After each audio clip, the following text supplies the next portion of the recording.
बऱ्याच जणांचा प्रश्न असतो, की खाण्यासाठी कोणते तेल शरीराला उपयुक्त आहे? आज तेलाच्या बाबतीत लोक खूपच जागरूक झाले आहेत.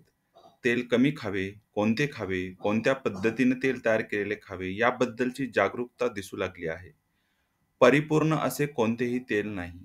आपण कोणत्या भागात राहता, तेथील हवामान यानुसार तेल वापरले जाते. उदाहरणार्थ समुद्रकिनारी राहत असाल तर नारळाचे, राजस्थानमध्ये मोहरी, दक्षिण भारत सूर्यफूल, पश्चिम भागात शेंगदाणा इत्यादी. त्याचप्रमाणे जरी ठिकाणानुसार कोणते तेल वापरले जाते हे जसे बदलते, तसे तेल कोणत्या कारणासाठी वापरायचे आहे त्यानुसार बदलू शकते. उदाहरणार्थ हृदयासाठी सूर्यफूल चांगले, ऑलिव्ह तेल त्वचा व केसांसाठी खोबरेल तेल, तीळ तेल हे मज्जासंस्थेला चांगले व वजन कमी करण्यासाठी करडईचे तेल चांगले. आजकाल बाजारात जे विकले जाते अर्थात दुकानात किंवा मॉलमध्ये जे उपलब्ध आहे ते खरेदी केले जाते. पण आपली गरज काय याकडे दुर्लक्ष केले जाते.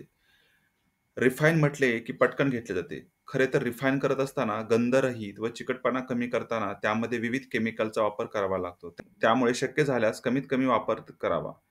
शक्य झाल्यास घाण्याचे तेल वापरावे. त्यातल्या त्यात घाण्याचे व शेंगदाणा तेल असेल तर खूपच चांगले आहे.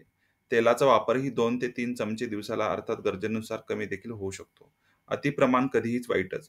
तेल अजिबात खाऊ नये असेही नाही. कारण तेलाची शरीराला गरज असते.